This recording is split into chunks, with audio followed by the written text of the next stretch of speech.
سڵاتان لەبێت بینەرانی خۆشەویستی تلڤیزیۆنی کۆمەڵە.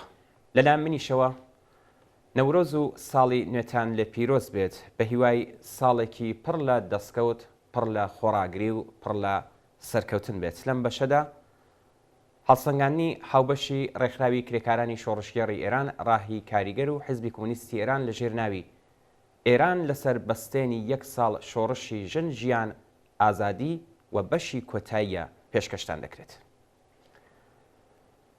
خاڵی پەنجەم، حکوومەتی ئیسلامی یەک دەستکراو لەو هێزانە پێک دێت کە دامەزراوە ئابووریە زەبەلاحەکانیان لەدەستایە و ئۆرگانە نظامی و ئەمنیەتی و هێزە ئاتەش بە اختیارەکانیش بە ئارەزووی خۆیان ئاراستە دەکەن و هەروەها لە ڕووی ئیدیۆلۆژیەوە هێزگەلێکی کۆنەپەرست و دواکەوتو و سەدەی ناوەڕاستن. ئەم هێزانە وەک ئاژەڵی دڕندەخوو بەرەو ڕووی ناڕەزایەتی و خۆراگری مەدەنیانەی زۆرینەی ڕەهای خەڵک دەبنەوە.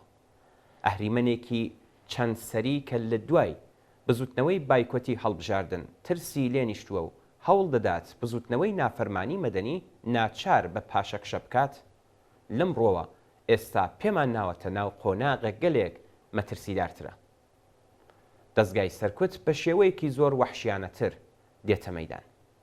جنایەتەکانی ئەرتەش و هێزە ئەمنیەتیەکانی ڕژیمی ڕەگەزپەرستی ئیسرائیل مۆدلێکی نوێی خستۆتە بەردەستی و پێوەرە دووفاقی و ڕیاکارانەکانی مافی مرۆڤی جلهێزە ئیمپریالیستیەکانیش چیتر کاریگەریەکی ئەوتۆیان لەسەر نابێت.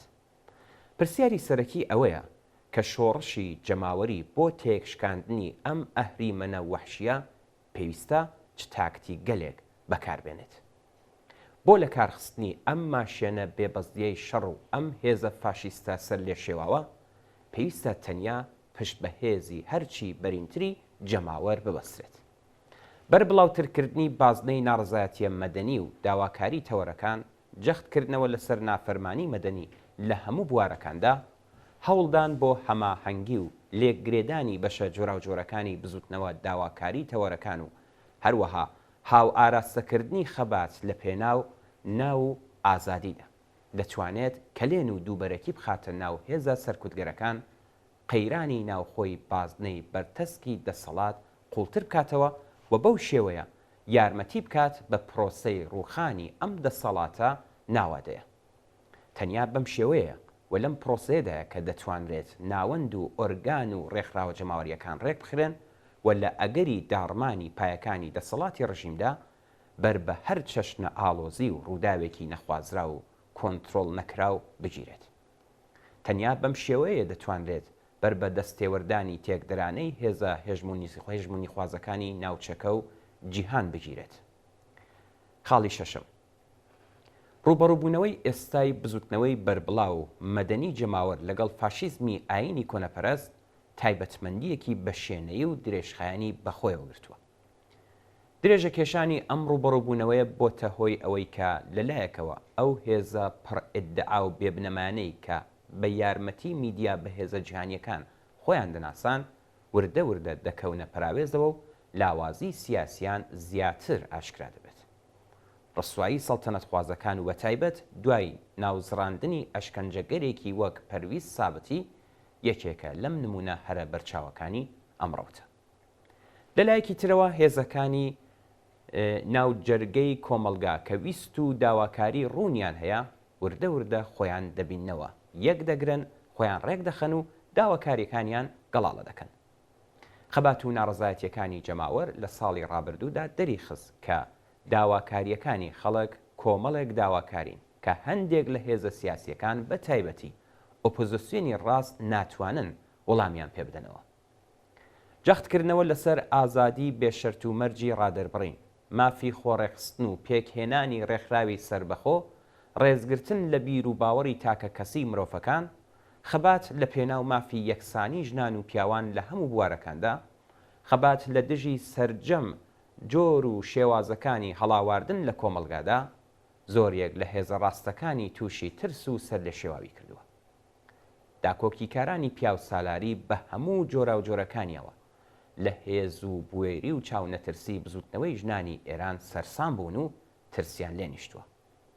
بزوتنەوەی داواکاری تەوەری کرێکاران و بێبەشان هێندە بەر بڵاو و ڕوونە کە زۆرێک لە هێزە داکۆکی کارەکانی سیستمی سەرمایه‌داری بێتوانان لە جێبەجێکردنی. تەنانەت ئاسایشی کۆمەڵایەتی هەمەلایەنە و گشتگیریش بۆ زۆرێک لەو هێزانە نابێتە دروشمێکی کردەیی و بە بیانووی جۆراوجۆر پشتگوێ دەخرێن. جەختکردنەوە لەسەر مافی دیاریکردنی چارەنووسی نەتەوە جیاوازەکانی ئێران و کارکردن بۆ پێکهێنانی یەکێتی دڵخوازانەیان بۆ زۆرێک لە هێزە ڕاست و ناسیۆنالیست و شێوە فاشیستەکان بۆتە هێڵێکی سوور. واقعیەت ئەوەیە کە پێگەی کۆمەڵایەتی چەپ لەم بەرەوڕووبوونەوە بە شوێنەی و درێژخانەدا بەهێزتر بووە و کاریگەری خۆی لەسەر پێش هاتە سیاسی و کۆمەڵایەتەکانی وڵاتدا دەنێت. لەم نێوەندەدا تەنیا ئەو هێزە چەپانەی کە باوەڕی قوڵیان بە ڕۆڵی چارەنووسسازی چینی کرێکار و زەحمەتکێش، هەژاران، ژنان و پراوێزخراوەکانی کۆمەلگا هەیە و داواکاریەکانیان گەڵاڵە دەکەن، دەتوانن ڕۆڵێکی بەرچاو لە پێش هاتە چارەنووسسازەکاندا بگێڕن.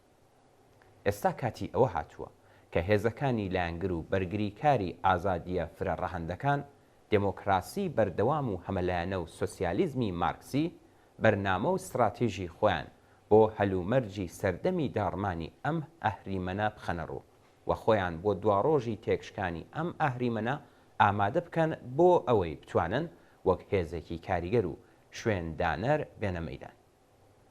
بەبێبوونی هێزگەلێکی لەو شێوەیە کە بەرژەوەندی قوڵایی کۆمەلگا نێونەرایەتی دەکەن، هێزە ڕێکخرا و بەرگریکارەکانی نزمی سەرمایه‌داری لە پێش هاتەکاندا دەستی باڵایان دەبێت و بە بیانووی بنیاتنانەوەی کاولکاریە ئابوووریەکانی فاشیزمی ئاینی هێرشی خەڵک بۆ سەر سەرمایە تێک دەشکێن و پەنا دەبنە بەر شێوازە ئاساییەکانی سەرکەوت و کۆنتڕۆڵکردن بە مەبەستی ناردنەوەی خەڵک بۆ ماڵەوە. نابێت ئەم دەرفەتە مێژوویە بۆ پێکهێنانی ئالتەرناتیڤێکی ئازادی خوازانە، دموکراتیک و وەفادار بە دەسەڵاتی زۆرینەی ڕەهای خەڵک لە کیس بچێت.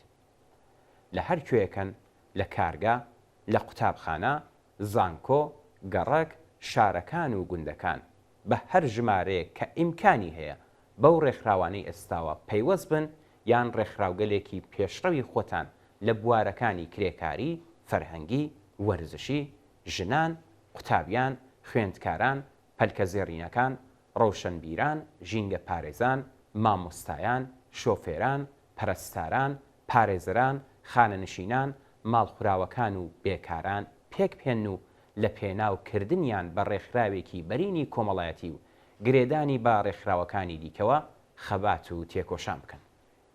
بەو هیوایی کە ساڵی داهاتوو ساڵی گۆڕانکاری و تێپەڕبوونی شۆڕشگێڕانە لە حکوومەتی ئیسلامی ئێران و گەیشتن بە کۆمەلگایەکی ئازاد و یەکسان بێت. پیرۆزبایی هاتنی بەهار و نەورۆزی دێرین لە هەموو ئەو کەسانە دەکەین کە لە ئێران و ناوچەکە و جیهان ئەم جەژنە مەزنە ڕێز لێ دەگرن. بەو هیوایی کە وەرزی بەهار و کۆتایی هاتن بە تەمەنی سەرما و سەخڵەتی و زستان ببێت بە بەهاری ئازادی و دموکراسی و ژیانێکی شایستە بۆ خەڵکی شەریف و تێکۆشەری ئێران. خەبات و تێکۆشانی بوێرانە بە پێشەنگایەتی ژنانی دلێر و بە پشتیوانی سەرجەم کرێکاران و موچەخۆران و زۆربەی هەرە زۆری چین و توێژە جۆراوجۆرەکانی خەڵکی ئێران لە ساڵی ڕابردوودا مژدەی ئەوەمان پێدەبەخشێت کە لە ساڵی نوێدا ئەم خەبات و تێکۆشانە بەرفراوانتر، ڕێکخراوتر، یەکگرتووتر و خاوەن پلان و بەرنامەی ڕوونتر دەبن.